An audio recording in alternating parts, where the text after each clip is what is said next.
आधी सूचना एक तर चॅलेंजच होत नसते आणि दुसरी गोष्ट ओबीसी आरक्षण चॅलेंज होत नाही आणि जर आमचं झालं ना देशातलं 27% आरक्षण चॅलेंज होईल.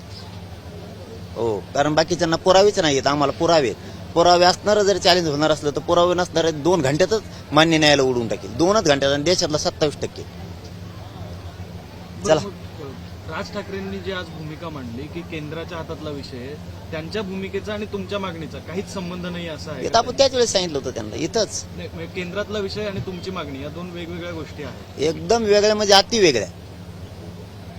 पुन्हा आमच्या पोरांच्या नशिबी तेच येईल असं ते आरक्षण आहे जे 2021ला आलं.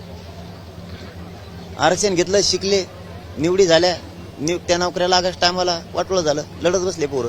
ज्या पोरांच्या हातात लेखणी यायला पाहिजे होती त्या पोरांच्या हातात आंदोलन आलं आणि त्यांचं वय आंदोलन करता करता निघून गेलं.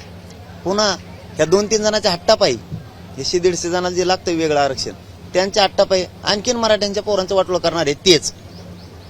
परंतु आता नाविलाज गोरगरीब मराठ्यांनी त्यांनाही द्यायचं ठरवलं, पण आम्हाला आमचा विषय वेगळा. कारण आम्ही करोडो मराठी, 5.5 करोड मराठी, आमची ओबीसीतून आमच्या हक्काचं जे आरक्षण आहे ती मागणी आणि सगळ्या सोयरीची अंमलबजावणीची यांचं उद्या होईल. आणि श्रीमंतासाठी ताबडतोब अधिवेशन घेतलं जातं, गोरगरिबांच्या सगळ्या सोयऱ्यांच्या मागणीसाठी घेतलं जात नाही. मग 21ला कळत गोरगरीब म्हणजे काय आणि आंदोलन म्हणजे काय. चला.